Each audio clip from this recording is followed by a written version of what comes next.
Welcome to the show that started it all. From the front office to the sidelines and everything happening in between, you are locked into the home of unfiltered opinions and the stories that define the game. Whether it's breaking news, heated debates, or the pulse of the sports world, this is where the bench clears, the noise stops, and the real conversation begins. Welcome to Empty the Bench, only on the Empty the Bench Network. And now, here's Nick Morgasen and Zain Bando.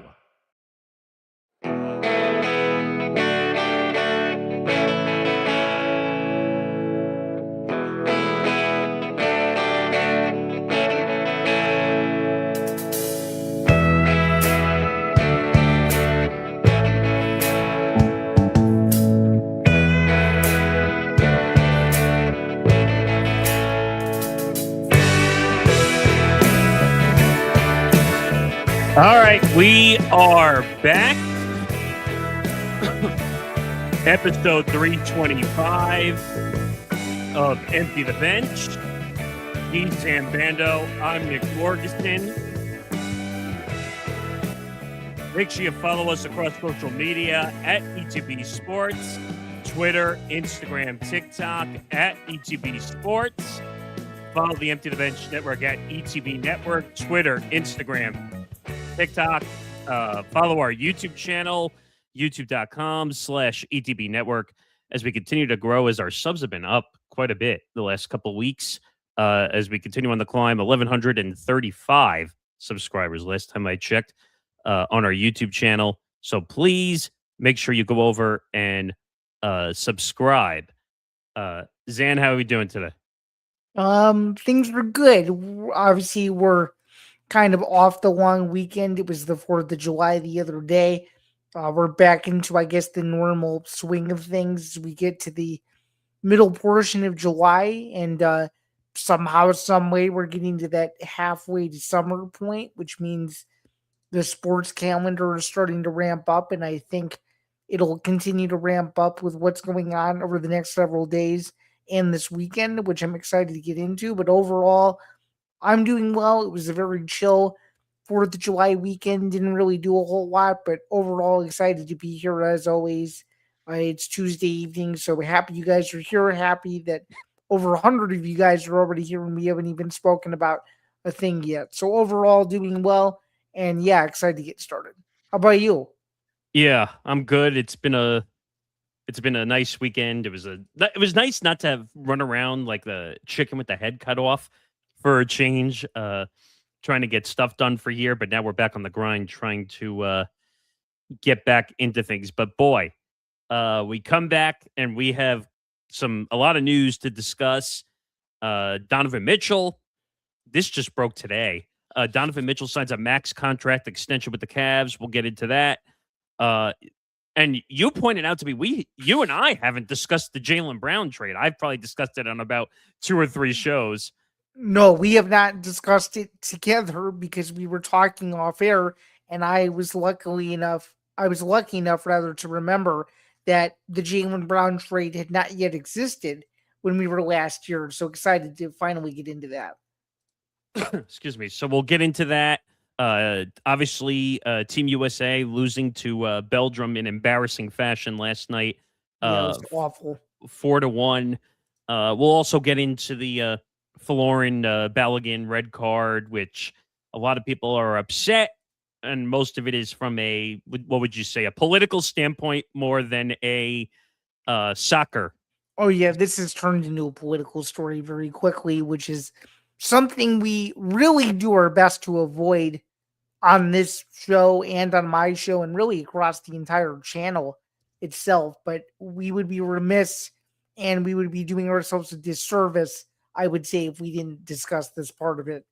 Yeah. I mean, unfortunately, and we'll get into it a little bit after we do all the basketball. Don't you worry. We're going to spend plenty of time on Team USA versus Belgium, and you'll get to give your thoughts for the first time on the whole thing, whether Trump was involved or not. But we'll get in on that. We'll discuss it. Obviously, we're going to get to UFC 329. big card coming up this weekend. Conor McGregor, if he decides to walk, makes it to the card. Yes, I'm going to say that until he walks out into the octagon and actually the bell sounds and he actually throws his first punch. Okay. But we'll preview that. McGregor versus Holloway 2. When was the last one? Because now it feels like forever ago. 2013. August of 2013 was the last time they fought. Holy crap. We're talking about 13 years ago was the original bout? Mm-hmm. Back when they were prospects. Nobody knew who they were yet. So we'll break that all down. Also, some interesting news on the CBS side that they're going to air like a 1 hour like special that they're doing instead of they're going to air This Is UFC, which will feature the main and co-main for the weigh-ins, which means you'll get to see your guy Patty Pimblett weigh in on CB as he's the co-main event, and they'll do interviews with Dana, Conor, and Max. But yeah, no CBS portion for Saturday night. Very interesting. We'll get into that. I have my theories as to why. I'm sure you do as well. But yeah, that's a major sticking point, is this CBS very, I guess, pick and choose spots battle that they have or that they're going through at the moment with these major UFC events. And then speaking of TV, we'll get into whether we believe that an awful announcing story has been released recently about whether Nick and I believe the NFL will or will not lose its rights deal with Fox Sports. So which you know I don't buy at all. Right. But I think since there are a lot of people watching here now, originally we were going to start with basketball. I think we should start with Team USA versus Belgium, because amazing the amount of headlines that came out of this game last night. Now, obviously, it has to do with the Folarin Balogun red card being overturned by FIFA. If you know the rules, the way the World Cup works, if you get a red card, you're supposed to be automatically suspended for the next match. And if you look at the foul, was it bad? Was it egregious? Sure. Was it on purpose? No. And the VAR, the technology they use for the instant replay, was not used properly to get this whole situation figured out. They didn't even give a yellow. They went right to a red and just said, yeah, you're out of here, buddy. And by the way, take the next game off as a suspension on top of it. And I just said, wow. Like, who was it? Was it Messi at the beginning of the tournament who committed a similar foul? And they didn't even give him a yellow. They let it go. Mm-hmm. So now I'm assuming because it's Messi, that's why they let it go. And FIFA is known for corrupt practices. They say that FIFA's worse than the Olympics when it comes to corruption on certain fronts. Geez. Okay. But actually, I should flip the banners and do it this way first. But Folarin Balogun, red card, overturned. Your thoughts when you saw all this stuff go down? Oh, I mean, it's not a surprise. I mean, let's just start with the simplistic fact of who's in office. Obviously, Trump is a sports fan, right? And Yeah. Trump is a major supporter to the core of the United States. You can say anything you want about him politically, but the last thing he wants to see is America lose. And I'm sure when he saw that, he went into overdrive. Should have this been ruled by FIFA as an overturn by the rules? No, it probably shouldn't have. It probably should have stood the way that it was supposed to on the pitch. But nonetheless, they made the decision they did. And hilariously enough, it backfired, because you would think that someone of his stature, of Balogun's stature, that the U.S. would be able to pull through last night, but the U.S. didn't. So it ended up being a double negative as opposed to a positive, which makes it even kind of funnier. Yeah. I mean, he's their best player, hands down. It's not close. He's their star player, their number one. And everyone said, now that he's back in, the U.S. better win their game because they got the overturn from FIFA. And they completely didn't show up last night. And losing 4-1. Now, let's be clear. Was the U.S. ever going to win the World Cup at any point? No. They're not good enough. Belgium is better than them. Argentina is better than them. Argentina barely squeaked by today. Yeah, Barely. And Argentina, in my opinion, is the best team in the World Cup. So that's valid. I was gonna say though, I know this is sort of. I know you don't like when I do this, but hypothetically, Nick, let's be honest. If they didn't lose last night, they probably were gonna lose the next match, though. Wouldn't you say so? I'm not. I think you're fully valid on that point in Oh, this you case think? Oh, you think so? because the U.S. was never going to win the World Cup. They were never favorites to win the World Cup. It was No. Argentina, it was Belgium, and I think it was a few other teams that I can't remember off the top of my head. But Argentina and Belgium were the two favorites going in. Mm-hmm. And I think Argentina is the defending champion, if I'm not mistaken. Correct.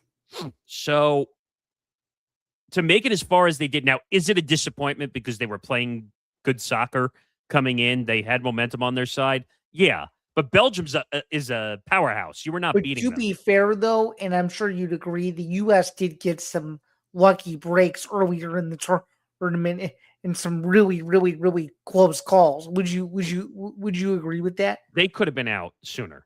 That's for sure. But you know what? The U.S.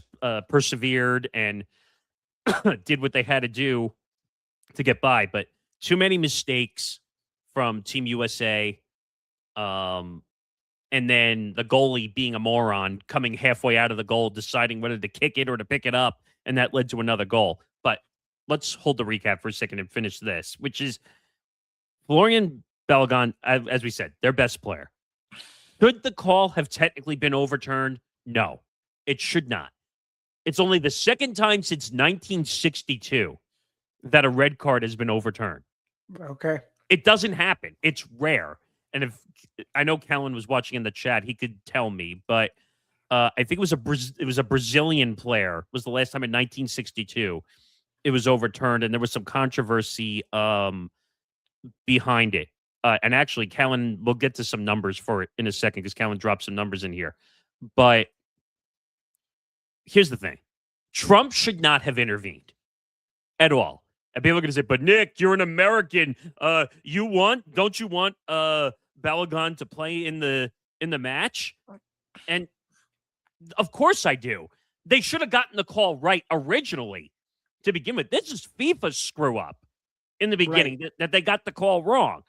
But Trump, if it's true that Trump intervened and that there was reports going around that he put a group of lawyers together to contact FIFA to make the change, this is not Trump's place to intervene. That's suspicious.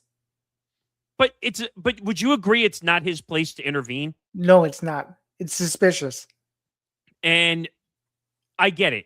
Because think about it, Nick. You're basically telling those players in an inadvertent way, in so many words, that what they do on the pitch doesn't matter. That's essentially what you're saying. You're taking the game out of the literal stakeholders' hands that should be determining it, which are the two teams and overall the federation itself. And in making sure everything is distributed or administered the right way.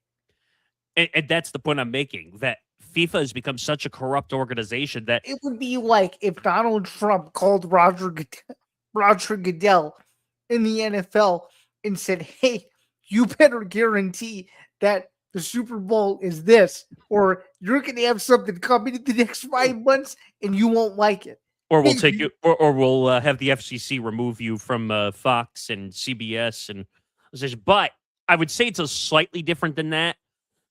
Excuse me, because I think what Trump was looking at it from a business perspective, because that's what Trump does. Everything's a business to him, even though he bankrupts every businesses he touch. But my point is, I think that FIFA was also looking and saying, if we don't have Balogun, our ratings are going to tank big time.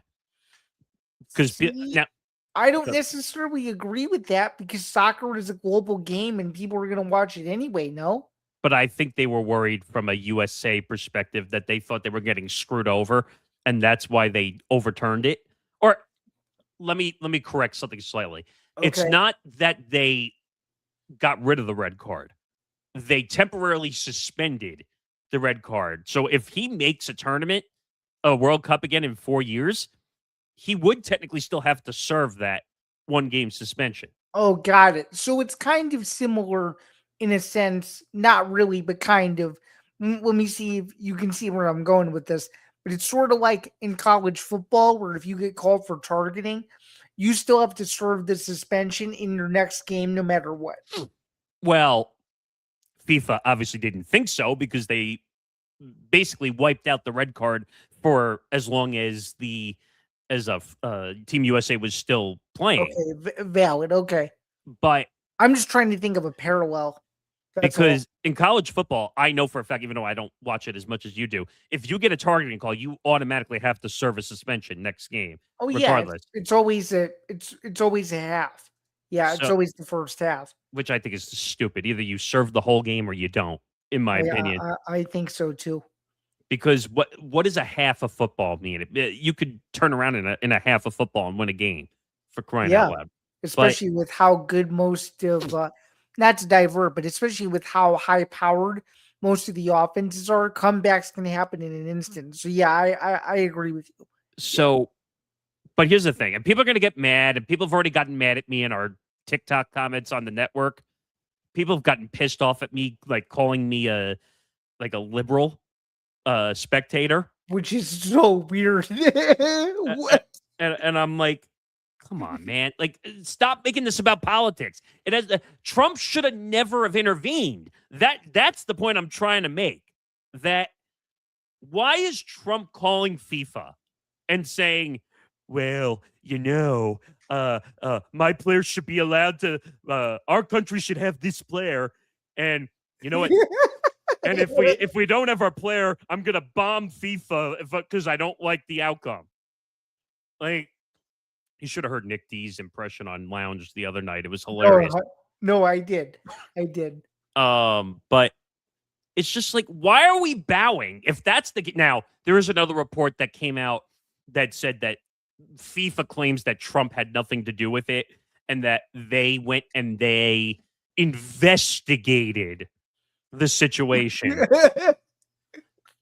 I don't trust FIFA for anything because they will what's that dumb saying? If you take an inch, you'll take a mile, essentially, where, you know what? Let's put him back on the field and we'll try to make it look like nothing happened.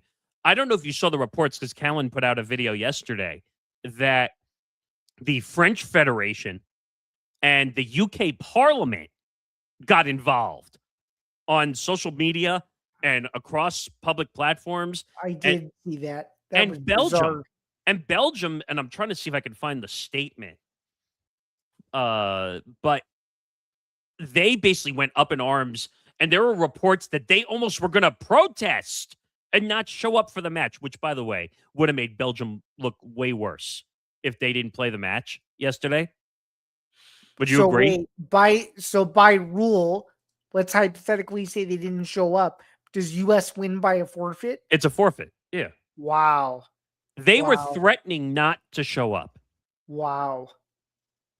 And that sounds like some behind the scenes, I never use this word on here, but it's the first word that comes to mind. That sounds like some behind the scenes mobster type stuff a little bit. By the way, and most people don't know this, and I just came across this myself. Apparently, Balogun was fined $40,000 by FIFA's disciplinary committee for the red card. Oh my goodness! This was after everything happened, but first of all, the VAR technology is there for a reason, right? They're supposed to be able to tell if it was done on purpose or if it was or if it was accidental, right? Mm-hmm. So, yeah, this is the thing I just said. Callan, thank you for backing me up on that. First time a red card ban has been suspended since 1962. But I just think, I find it laughable that if Trump was able to overturn this, do you really think that was the reason? Also, speaking of Trump overturning this, the numbers don't lie. Fox Sports announcing that 30 million people watched the game. Yeah, and I think part of it was because they were anticipating Folarin playing in the game. Everyone was talking about this before the game. Everybody. I was going to watch it regardless of if he played or not. What about you? Well, I was going to watch it regardless, just because it's part of the biggest headlines in sports, for crying out loud. I thought it was funny though, because people are joking now that Team USA is out. All right, we can go back to being non soccer fans for 4 years, which part of that is accurate. I think It is. Part of that is accurate.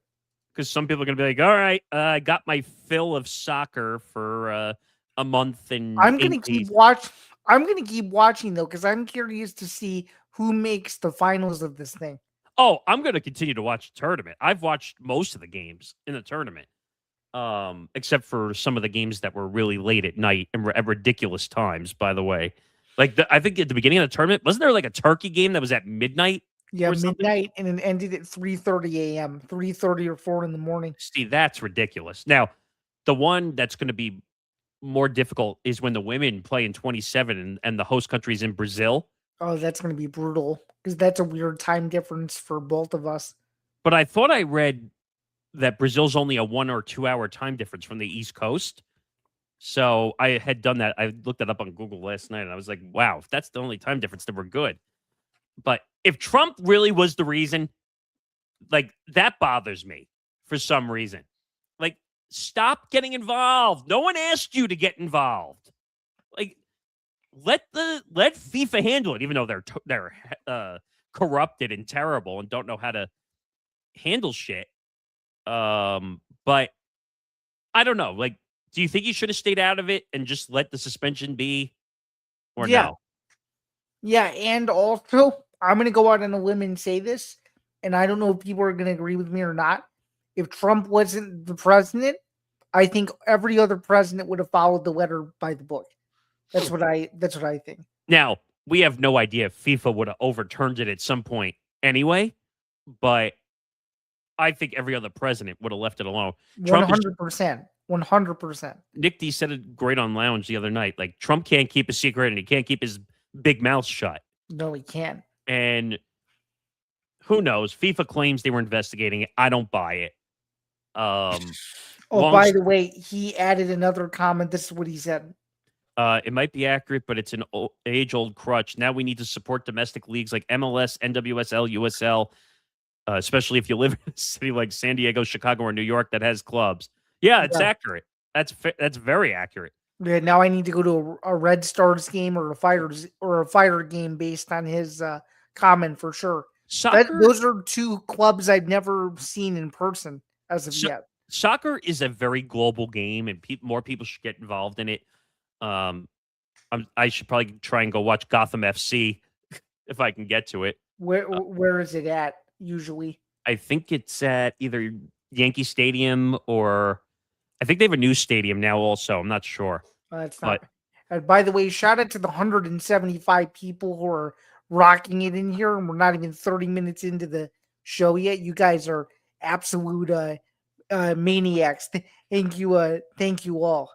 Yeah, no, it's gladly appreciated. But long story short, just to kind of recap the game, Team USA got embarrassed. That's the nicest way I could say it.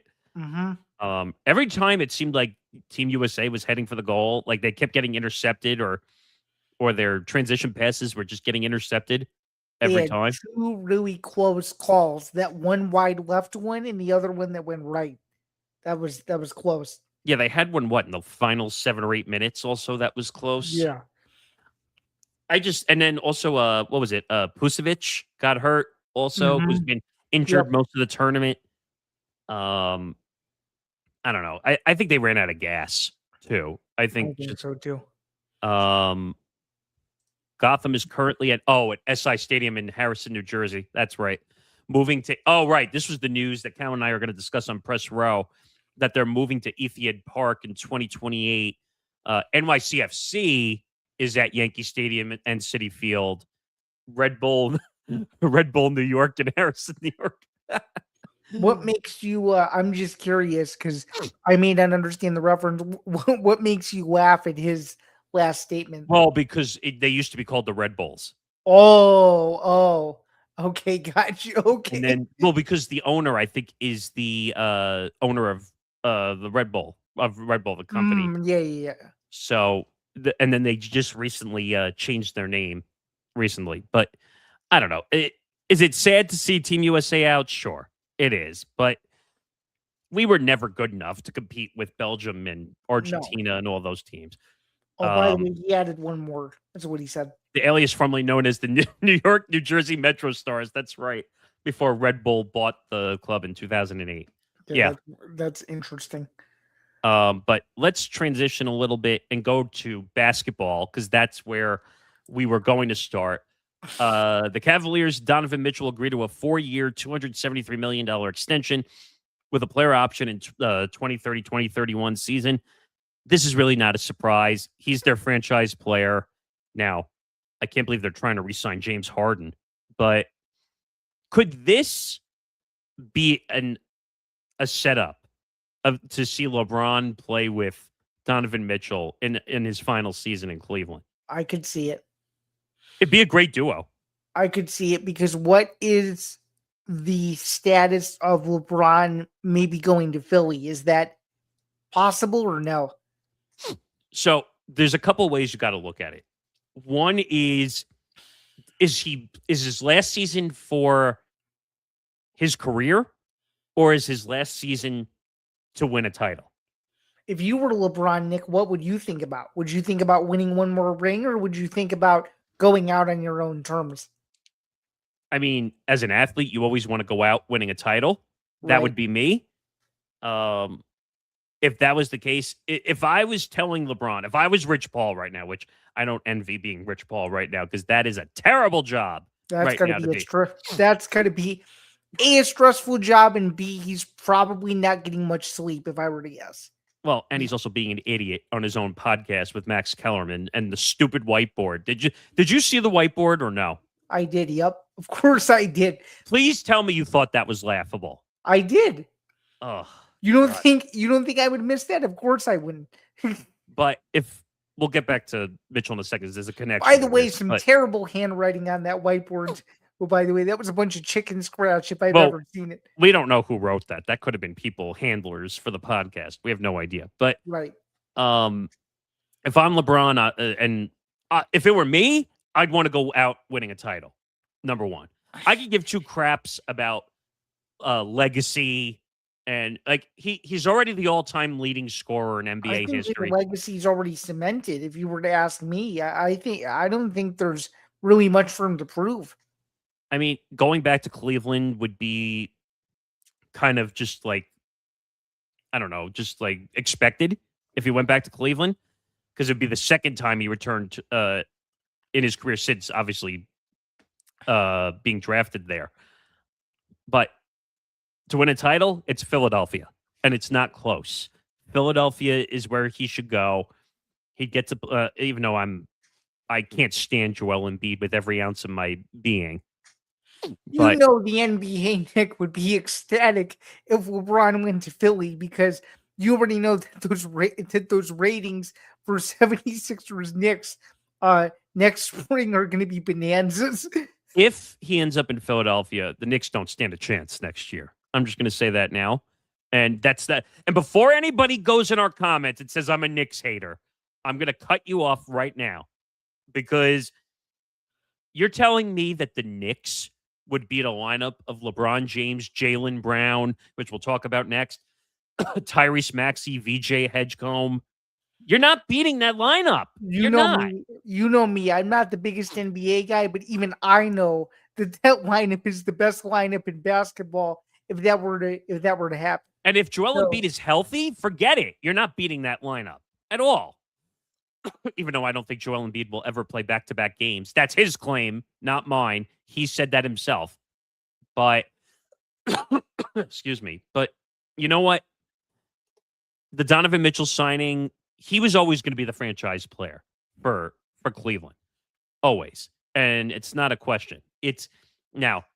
I can't believe they're going to try and re-sign James Harden and they're going to go through all that nonsense. I don't get why teams trust James Harden at all. I don't know why that guy keeps getting a contract. It's because he has a name. Yeah, but That's who why. cares? The guy is kryptonite. Like, No, I know. like when you say the word playoffs, James Harden shrinks and runs away every single time you hear that word. Like the Cavs had to make this move. They had to. They needed to secure their franchise because they, in my opinion, they haven't had a franchise player since LeBron James, in my book. No, I don't think so. So he kind of cements that book. He gets paid a lot of money, by the way, not Jaylen Brown or Jason Tatum money by any means. But this is a great move. Now they got to build around him. They traded away. Oh God, who was the guard that he was fighting with that they traded to the Clippers? Oh, geez.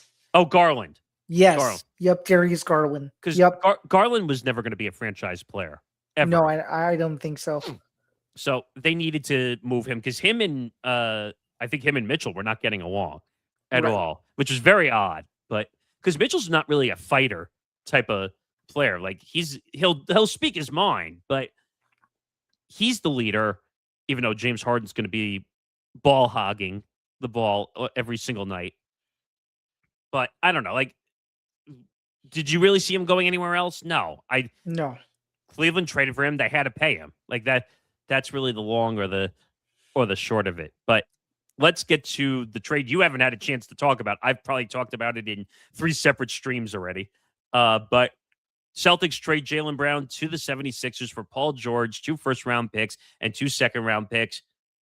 You've probably seen my reaction quite a few times on this already, but were you shocked at this trade? Yes, because when was the last time Paul George was relevant? Well, forget relevant. How about healthy? Right. I mean, you traded Jaylen Brown for a bunch of scraps. No disrespect, but it's like, what are you doing? Oh no, this made no sense. You should have seen Ben Cruz, in case people were listening. That when we did the stream, like I saw him get blown up like a volcano during our breaking stream when this news broke. Well, okay. he's been a Celtics fan forever. Like I know, and he's like, really? You traded Jaylen Brown for Paul George? Jaylen Brown, I think, is 28 years old, and Paul George is 36. No, Nick, he's 36, going on what looks like in game years 42. No, try like going on 50.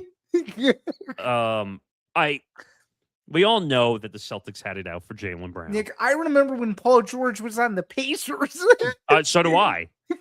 The Pacers, then he got traded to OKC. That didn't work. Well, that was the trade for Shai. Oh, that's right. Yeah, that's right. And then where did he end up after that? Oh, and then with the Clippers, which did not work out either with him and Kawhi. That blew up in their face big time. Then they finally had to get rid of him because it wasn't working in LA. And then he got the PED suspension, if you remember. Yeah, that's right. I do remember that. So if I'm the Celtics and I'm Celtics fan and I see Paul George in my lineup, I would boycott going to those games if I was a Celtics fan. And by the way, people are still not realizing they could have had Giannis if they traded Jaylen Brown to Milwaukee. I know. But you know what? Haslam, who is also the owner in Milwaukee, I guess he didn't believe that Jaylen was going to sign an extension to stay in Milwaukee. Right. But I just don't get, as a Celtics fan, or as Celtics ownership, you don't take Giannis for Jaylen Brown, but you take Paul George for Jaylen Brown. I've said this quite a few times now that I'm sure the Twitch streams were not a favorite of the Celtics that Jaylen Brown was doing. No. And also, I'm sure also that, I don't mean to interrupt, but I'm sure good. Also that's ownership trying to be cheap in their own way too. They traded him for like 10 cents on the dollar. And I'm not exaggerating when I say Paul George is going to get hurt at some point. You can mark that. You can bookmark that now. But when the next season comes back around and we're going to play this clip back when Paul George is hurt and say, oh, there he is. That's typical Paul George getting hurt again. So remember the date, ladies and gentlemen, July 7th, 2026. Yeah. We're going to look back on this and say, oh, he's hurt. And I'm like, are you really that shocked? Like, really? So, I don't know, man. The Celtics look like assholes right now because, and if I'm Jason Tatum, am I pissed right now that Jaylen Brown got traded? Yeah, I Yes, would be. absolutely. That was your peanut butter and jelly combination, if you will, and now it's split up. Now it's just peanut butter. I mean, that was one of the best duos in the NBA for the last, 7 or 8 years? I'd say I mean, 8 years. They made an NBA Finals. They won a title. Jaylen Brown was an NBA Finals MVP. You traded away an NBA Finals MVP and a champion? I don't know. And Brad Stevens doesn't look good right now. I'm just going to say that. No. Maybe stick to the sidelines and be a head coach and not be a GM. Yeah, it's probably a good idea. I just, this whole trade shocked me. Now, obviously, everyone's going to want to know because the speculation that's left in the NBA offseason is, where is LeBron going to end up? Yeah, you're going to be waiting a long time because LeBron said he's not ready to make a decision yet. And honestly, LeBron doesn't know anybody anything right now. He has every reason to just chill. I don't know how you feel about it. I wish he would retire. I do. I wish he would retire. I'm kind of done with the drama. To be honest, he still could if he really wanted to. He still could announce tomorrow that he's retiring. So, no, he wants a farewell season. Come on, you know how LeBron operates. That's valid. That's why I'm saying Cleveland is probably where he's gonna end up. Now, is Cleveland anywhere ready to win a title? No, not even close. If he goes to Philly, he's an instant title contender. If he's looking to win a title. Oh yeah. Yeah. So the East would be theirs to lose at that point, in my opinion. They are Eastern Conference favorites instantly if he signs at Philadelphia. Sorry, Knicks fans, but the Philadelphia 76ers lineup would kill you if that's what the lineup would be. But it is what it is. All right, now let's get to the topic you want to talk about, which is fair enough. I mean, I like talking about everything that we've had this week, but this is the reason why most of the 200 people are here. I would at least expect. So let's get into it. UFC 329 preview. Conor McGregor versus Holloway. The original being in 2013. Lots of speculation over the last couple of years whether McGregor was actually going to come back and fight. I still won't believe it until he gets in the octagon and the bell rings. But thoughts now that it's here? I mean, we've waited way too long. I mean, just to peel back the curtain, it's been so long since he's fought that I was there the last time he fought. And so that's how long it's been. That's number one. What was that? UFC 264? Yeah. Yep. UFC 264. This was before I even met you. I had no affiliation with any of this at the time. This was in 2021. So you were a young novice to podcast or digital media in general. I was. I mean, I had never done it before at that point, so I had no way to react to it at the time. But I was there and I saw the leg break. And if you would have told me 5 years ago that we'd wait 5 years, number one, I don't know if I would have believed it. And number two, if you would have told me that he would be coming back to rematch Max Holloway, I don't know if I would have believed it. But the MMA timeline is very weird. This fight's happening. It's been buzzing in the MMA community, at least for, I'd say, 3 months or so. Vegas is buzzing. I'm not there this week, but I've seen videos and stuff that people are already starting to arrive to see this fight or to be in the atmosphere of this fight. It's a big deal. He is still box office. You can love him, you can hate him. People watch Conor McGregor. People consume his content. Max Holloway, also a legend. These two have been meant to fight for a while. Dana White did promise all those years ago, 13 years ago, before any of those guys were relevant, that these two would fight eventually again, and now here we are. So I'm excited for it. There's some fascinating, not to use a I guess, one of our read phrases, if you will. But there are some fascinating oddities going into this fight, and I'm curious to see how it plays out. It's extremely speculative and spectacle-like, if you will. I'm very excited for it. I already have a prediction for it, but just to get into the narrative scope, this is a major, major fight. And you're going to notice this too. A lot of new UFC fans, this will be one of their first fights that they've ever seen in this new era. So I think a lot of people are going to be very surprised. It should be a lot of fun. Vegas is always buzzing when he fights, and I'm curious to see how it plays out. Are you excited for the fight? Do you think this is a bit of a he's past his prime, or what do we think?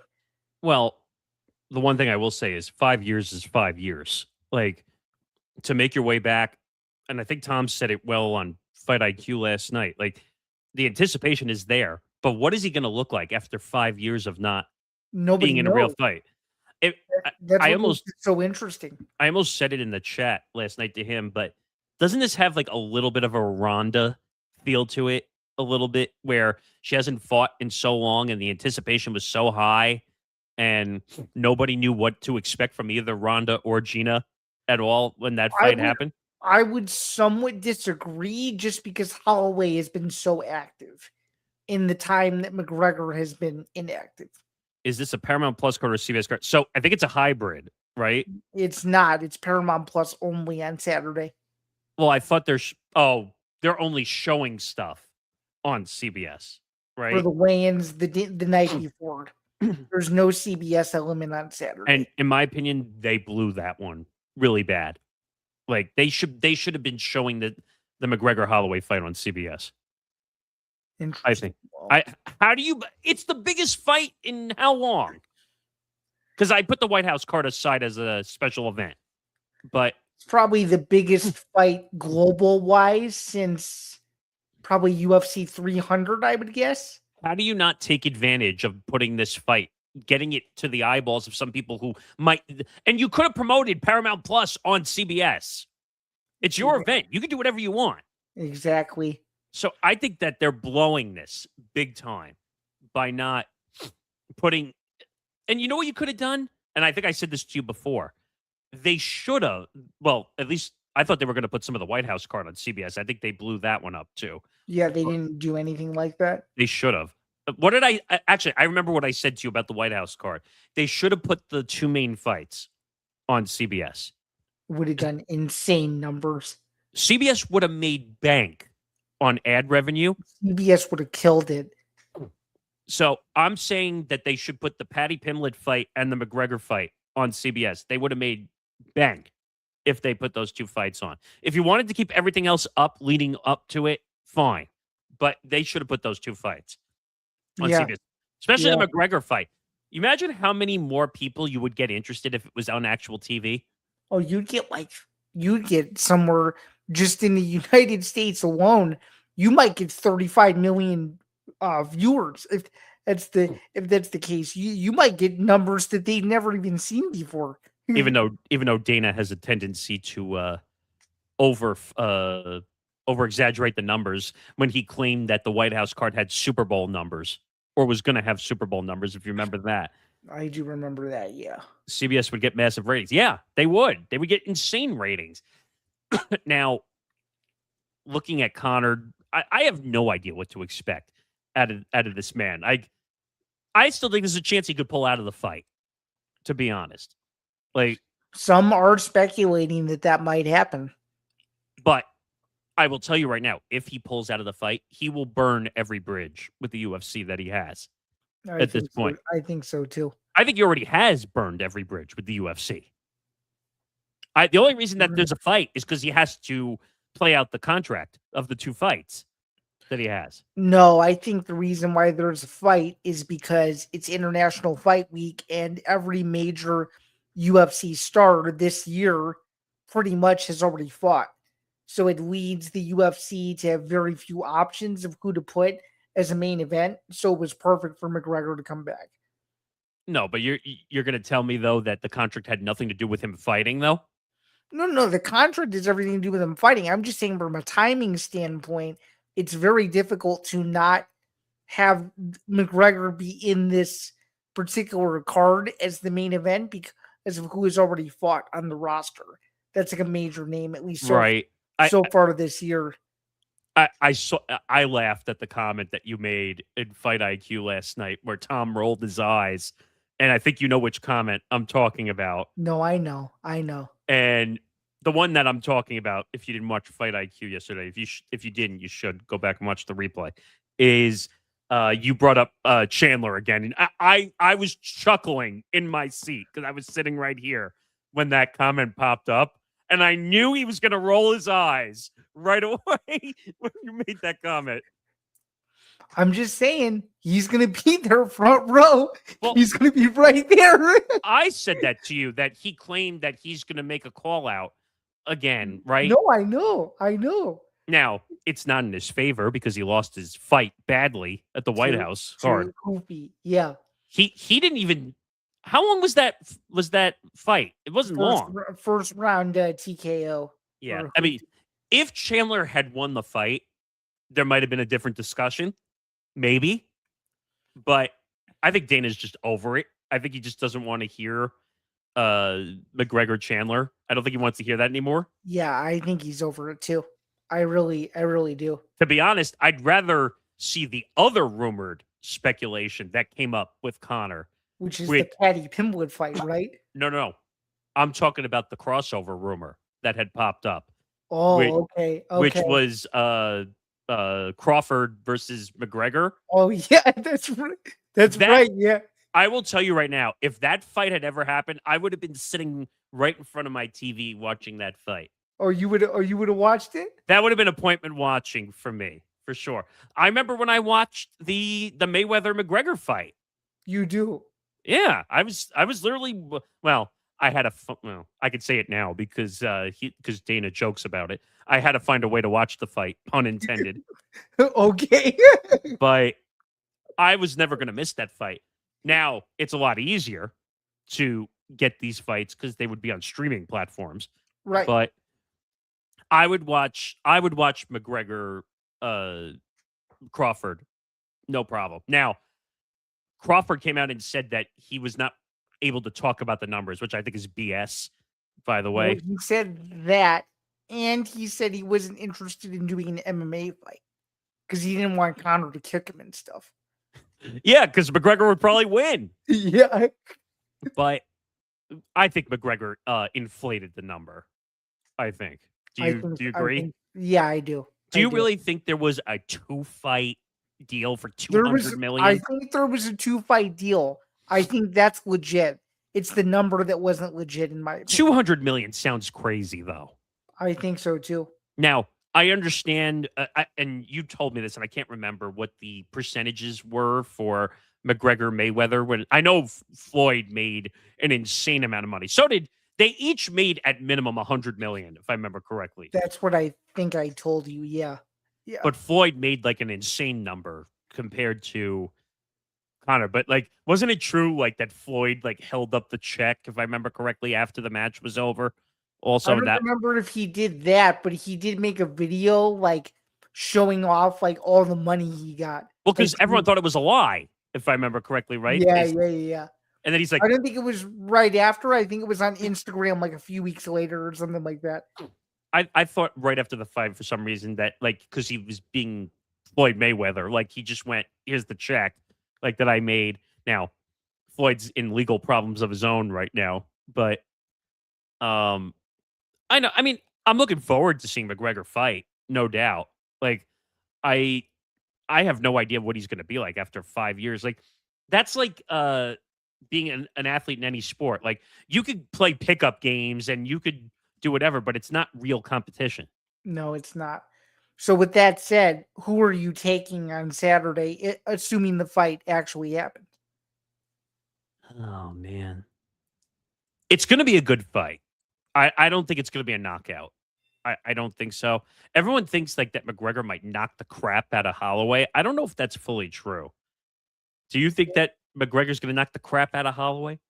If he were to do that, Nick, he would need to do it in the first round. If he can't do it in the first round, it's going to be a long night. what would be the most shocking outcome to you in this fight? If he knocks out Holloway and it's in under like 3 minutes or something, it would be absolutely insane. So you're saying that you could see Holloway knock out McGregor before McGregor would do it to Holloway? That would be correct. Yeah, I'm actually picking Max Holloway. My official pick is Max Holloway by TKO in round 2. That's my official pick. And you'll talk about it more on Friday and Saturday for Who sure. who are you picking? I mean, I'm not like you where I can technically analyze it very well. This is how I feel too. The longer the fight goes, the less it favors Conor. This is how I feel I too. agree. Because, I mean, could you see at like the first 2 rounds? How many rounds is it? Because I don't remember. How many rounds. 5-round non-title fight. Could you see like in the first 2 rounds, Conor taking a little extra oomph on shots in the first 2 rounds? Oh yeah. He's gonna, if he doesn't come out guns blazing, I don't know what all the prep work was for, but he better come out looking loose and just a bat out of hell, essentially, because if he doesn't do it, it's going to be a long night. By the way, quick update out of Wimbledon.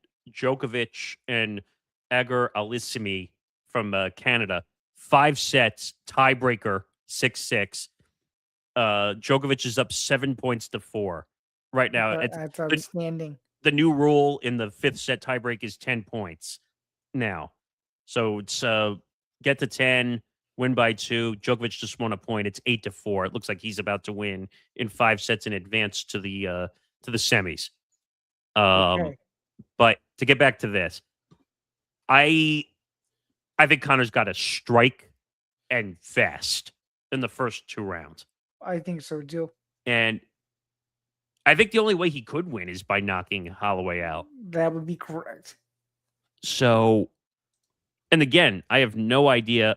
The time away from the cage has to be a fact. Yeah, this is what Zain and I were saying. He's going to exert all of his strength and energy for an early TKO. Otherwise, he's buttered toast.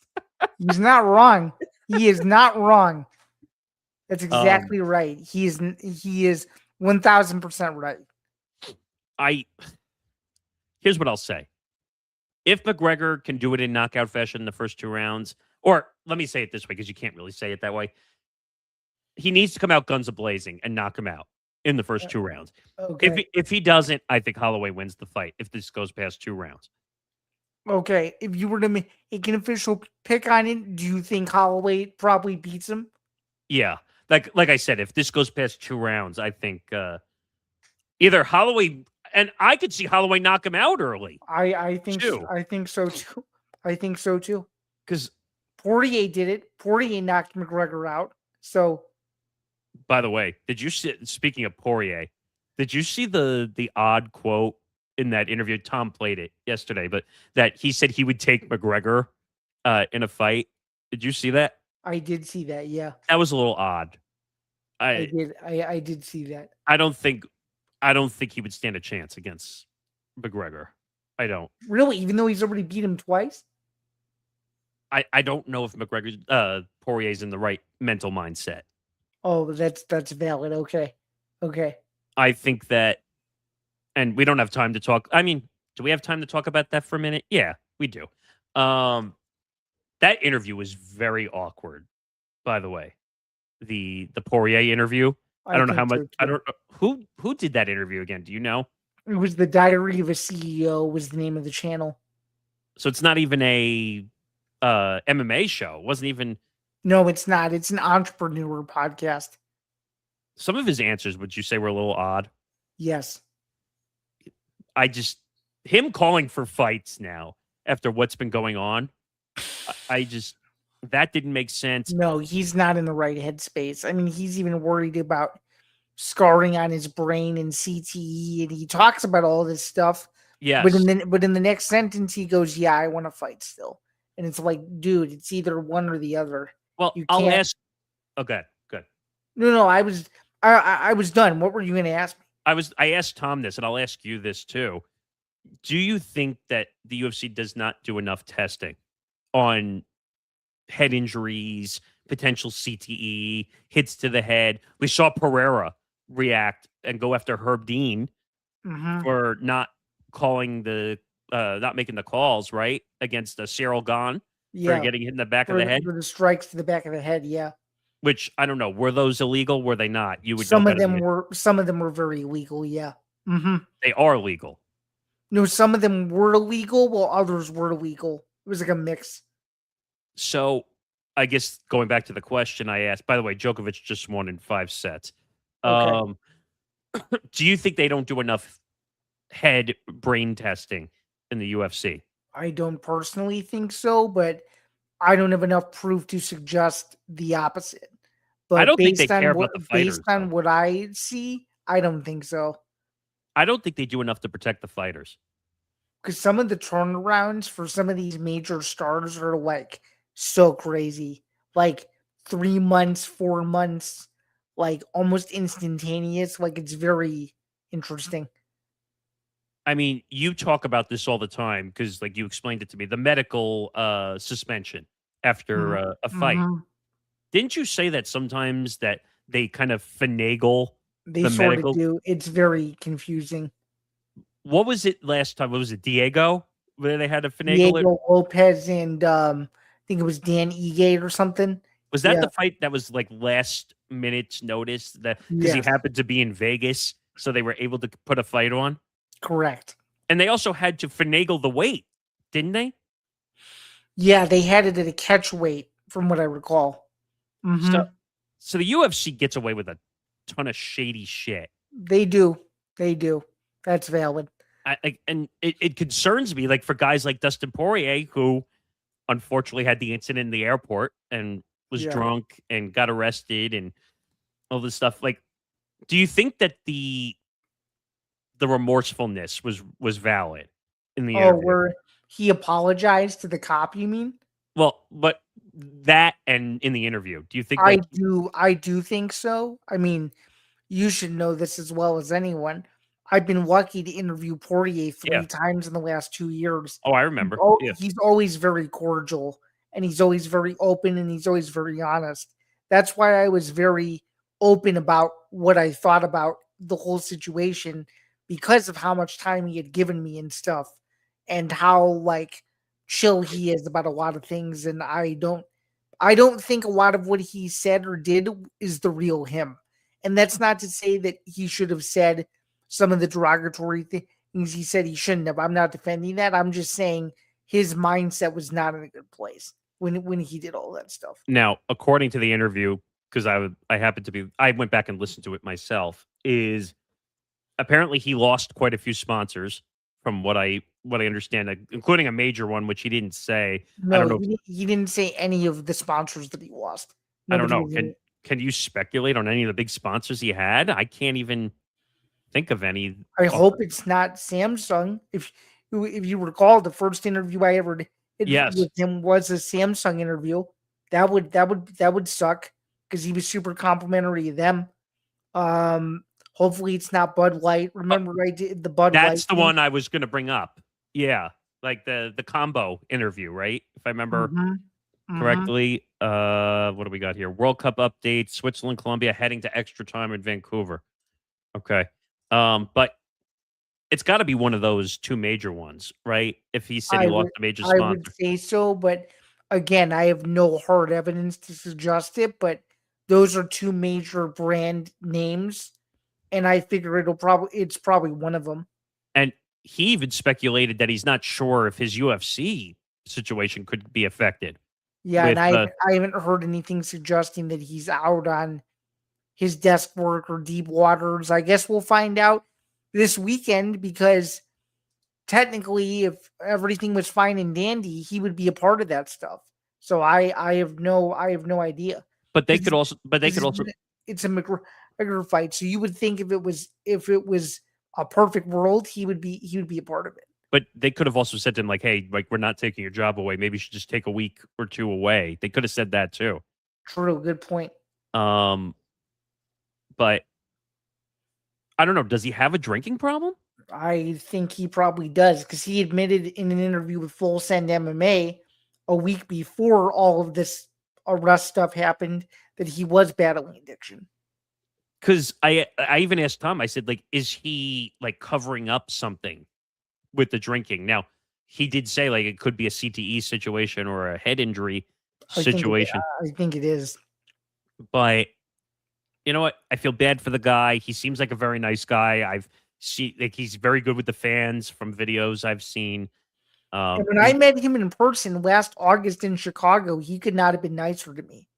That's When the thing. Like I'm not I like questioning. actually saw him like in person, he could not have been nicer to me. Yeah, That's what made it so surprising. that was never the question. Like he's a nice guy. He seems like he's always willing to give people time in the media. Oh Also, yeah. I mean, Nick, I don't think I would have gotten him 3 times if he wasn't so personable. Wouldn't you agree? well, I think also he remembers people in some aspect too. Like, Oh yeah. because in the UFC community, and this is just from my perspective, that a lot of the UFC guys go with the guys that they trust when they It's do small, media. Nick. It's very small. So, well, that's what I mean. Like, so I'm sure some guys know you, so they know for a fact what they're getting when they come and sit down with you for an interview. Like, or if they talk to Full Send, or if they talk to Spinning Back Fist, or all Right. those shows. Wow, I'm surprised I know that many UFC shows. That's pretty good. Those are 3 major ones, I would say. Well, I think the reason I know Spinning Back Fist is because of Barstool, but because I like Robbie and what he does with his UFC content, and he's always getting Dana somehow. Always, I think they're Well, tight. I think they are. They are. They've gotten to be pretty close. But you know what? Long story short, I think UFC 329 is going to be a good card. I hope Dustin's there. Like, but if he needs the time, then maybe he needs the time. Maybe he's got to take the time to figure out himself. I know he does a podcast. Deep too. Waters. He hasn't been on it since any of this stuff. Is that a CBS vehicle also? It Or is. no? It's on the UFC Paramount YouTube channel. Yeah. I mean, see what's interesting. The last thing I'll say, because I want to try to get to one more topic with this, is I find it interesting because it's not like he's short on opportunities. No, he's not. He has a lot of opportunities. Like, but Tom did make a good point that fighters are like any other athlete. Like when they retire or they don't have their sport anymore, they don't know what to do with themselves because Right. they're trained what from the time they're Probably like teenagers 12, 13, or teenage age. Yeah. to the Yeah. time they retire, which depending on the sport could be in their 40s or Yeah. so. I get it, but it's not like the guy has nothing on his plate. Like he's got a podcast. He's on the UFC numbered cards. He was doing sponsor stuff. Yeah, he has a massive social media following, which, by the way, he decided to go cold turkey on social media. I saw that. He's Yeah. logged out of everything. He didn't kill them though, did he? Like he didn't kill the no, accounts. they still exist. Okay. I was They going to still say because I don't like when people just destroy their social media accounts over one incident. No, Like, no. His social medias are still active, as far as I know. Because he'll be back at some point. It's not like he murdered somebody for crying out loud. Like No, he's just trying the best he can to cope with his situation. I think it's a cleanse, to be quite honest, to get away from all the attention that was That's what brought. That's what I think too. Because unfortunately, like people blew this out of proportion, like a lot. Where I'm not saying the incident itself, but like people are blowing up the video and making memes. Which, by the way, you have to be a cold-hearted human being to make memes out of somebody getting arrested in an airport because they have a drinking problem or a mental health problem. I think so too. Like, is that what society has become though? Like, Unfortunately, because people care about views and fame off of other people's works and stuff like that. but like, I wonder like how these people would feel if they were in a situation like Dustin Poirier and they got arrested for being drunk in an airport. How would they feel if memes and pictures of them showed up? Well, Nick, I hate to admit this to you. I don't think a lot of them would really care because most of these people that we're talking about, without naming them, because we don't know who they are, because they're all anonymous, all they care about is living online and hiding behind a screen. And for some of them, they don't know what it's like to feel emotional and physical pain over something like that. Exactly. They care about So TikTok views and merchandise sales. Unfortunately, that's the digital era we live in that's now. exactly right. But you know what? I hope Dustin Poirier figures it out. Maybe he needs to go to AA. Maybe get some help if that's the reason, or he needs to, if he has a physical ailment or a CTE situation, if that's what it is. Here's the problem, though. You don't find out about CTE until you are gone. If you had CTE, Yeah. Yeah. like I just saw, I can't remember the name of the football player. It was going around today. Copeland. And Chris Johnson, who is ALS too. Well, the Chris Johnson situation I knew, but what was the player's name? Copeland, I think was the name of the Oh player. Yeah. Oh, Nealand. Sorry, Nealand was the name of the player. He just died recently, right? And they found out he had, I think, level 1 CTE. They Mhm. said, and you know what though, man? It's like I said with the guys on Lounge. If you're a football player, you're 4 times more likely to end up with CTE or ALS. That was done in a study. I know. It's scary. Like what these guys go through is scary. Like, Agreed. but all right, we'll move on from there. Let's talk one more topic. You brought this to my attention. I didn't even know this was a thing. That could Fox lose the NFL rights? Yeah. It's pretty shocking. So if we dig into this briefly, it's more of a politicking thing than anything else and more of a speculative thing. I don't think it'll happen, but it's a question that's being pondered. If you do pull it up, tell me what you think of it because I thought the analysis of it was very interesting. I'm looking for it, but go ahead, talk about it a little bit since you read it. Yeah, so I mean essentially what this is the narrative around this is I'm blanking on who the author was that wrote this because they did a really good job on it. But essentially, they were kind of thinking, okay, the NFL is becoming such a behemoth that eventually they want all the control or as much control as they want.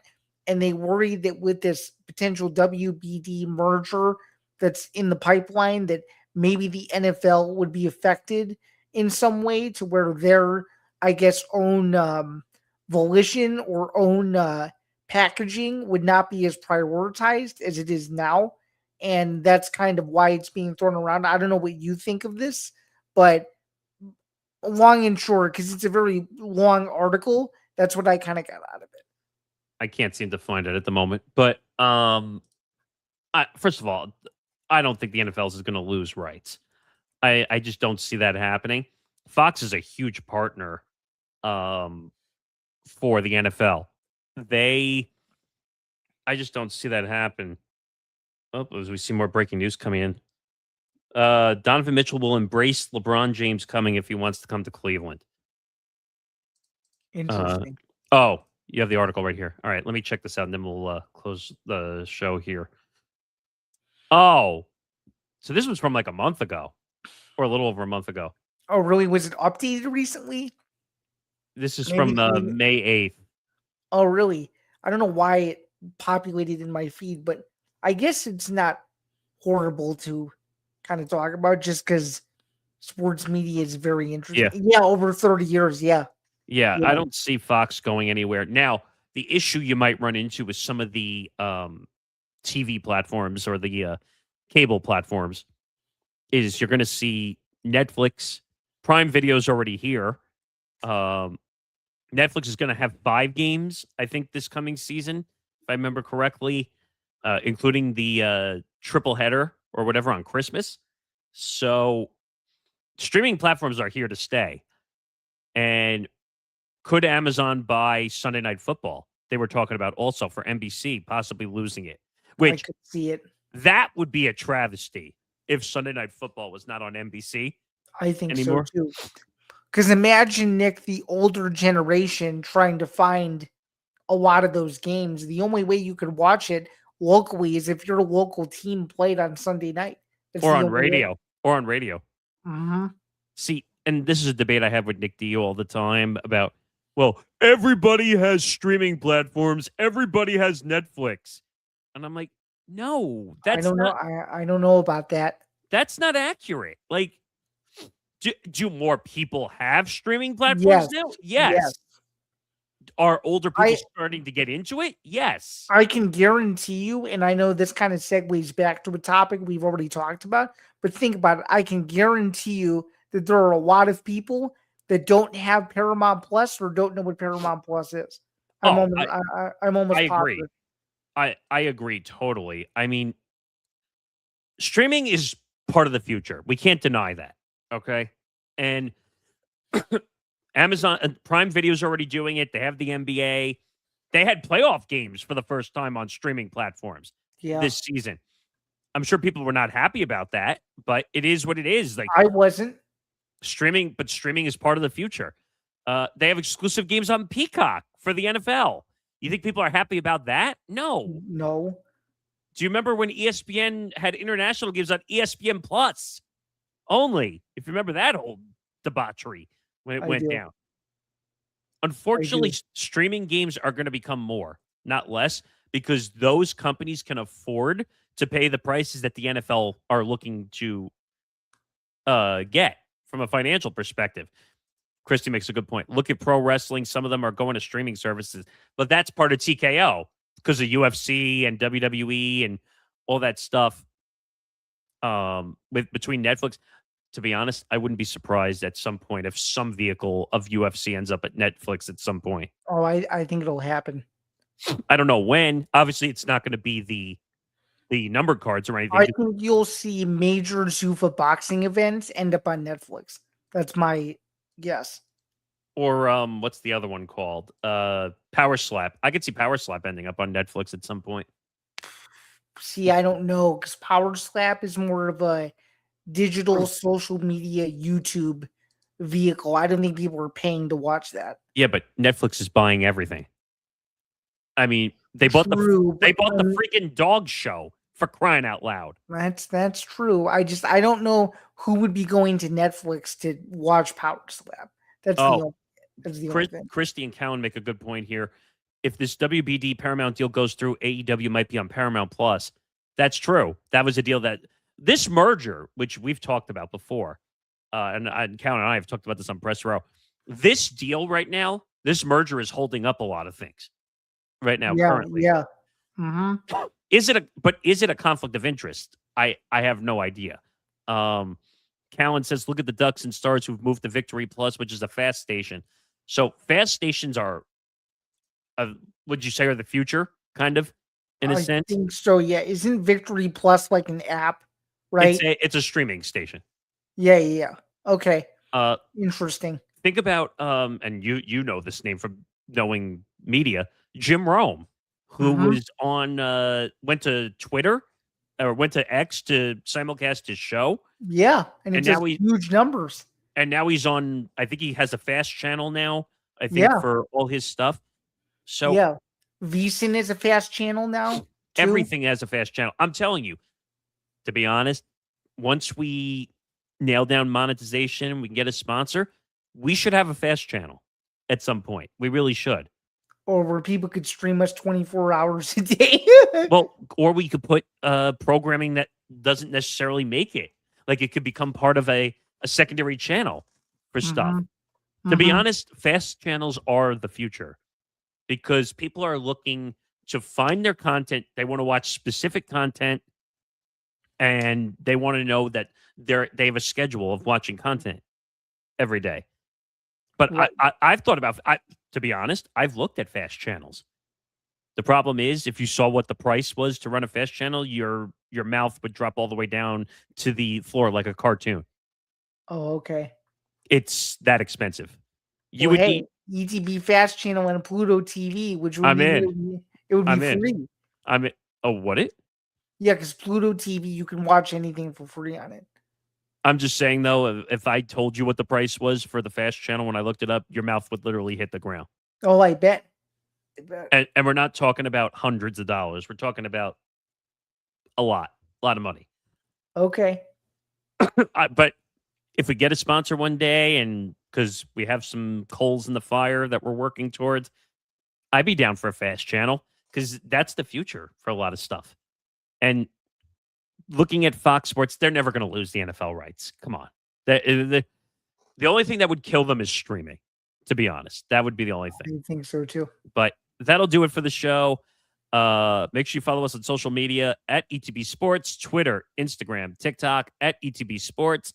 Follow the Empty the Bench Network at ETB Network, Twitter, Instagram, TikTok. You see our two handles there. He's at SamBando99. I'm at Morgasen Radio. Make sure you go follow us across all social media platforms.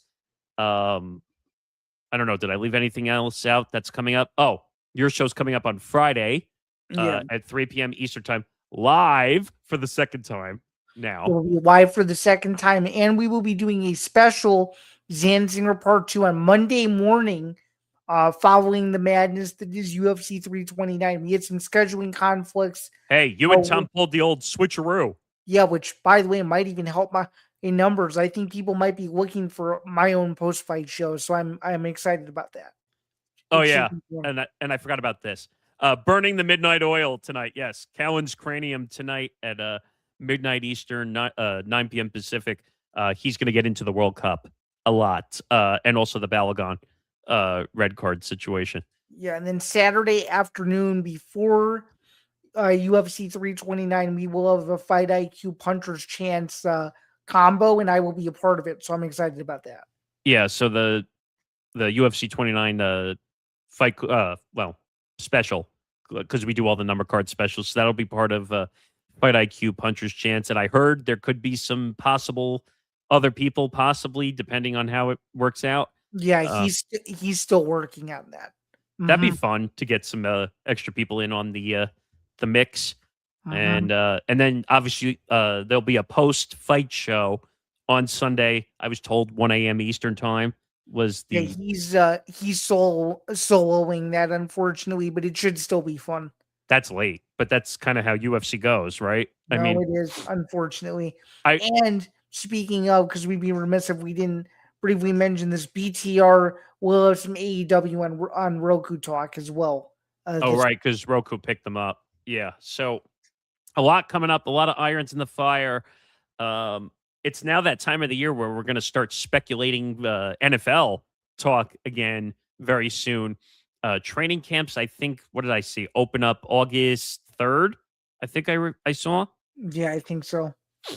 So what would you say in the next 2 to 3 weeks? We're probably going to start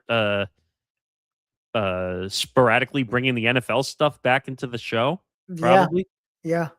We're going to have to start doing NFL little previews, because we're going to be doing previews for across the network for AFC and NFC stuff. And for the first time, I think we're going to try and do those live, actually. And the NHL schedule comes out next Thursday. Yeah, so there's a lot of stuff coming up, but that'll do it for the show. Like I said, follow us on our social media platforms. Go to YouTube, youtube.com/ETB Network. Thank you to the 230 plus people that watched our show today. It's gladly appreciated. And if you are watching on the X platforms, please go over to YouTube and hit the subscribe button, hit the notification bell, leave a comment, whether you like the content or you dislike the content, or you just want to say something stupid in the comments. We'll read it. But yeah, so just go over to our YouTube channel and check it out. Anything else you want to say before we go? I don't think so, really. Besides, enjoy the rest of the week. Please be sure to tune into a new episode of Bando's Breakdowns later in the week. And for those of you who are prepping yourselves to get excited for UFC 329, you still have a few days to do so, as we have a very, very late pre-fight press conference time of I was just going to bring that up on Thursday. Unbelievable. 10 p.m. Eastern, you said, right? Yep, 10 p.m. Eastern. And Conor might not even show up. And he might not even show up to the press conference. So if you want it on the and please be sure to stay up for at least as long as you can, at least to see that. And we'll catch you guys later in the week based on what program you like. But until then, he's Nick, I'm Zan. Have a good one, everyone. We will see you back here next week for another episode of ETBS. And until next week, have a good one, everyone, and cheers. Yeah, we'll see you around. We'll see you next week, July 14th. July 14th, next show. But until then, have a good day, and we'll see you next week. Have a good one.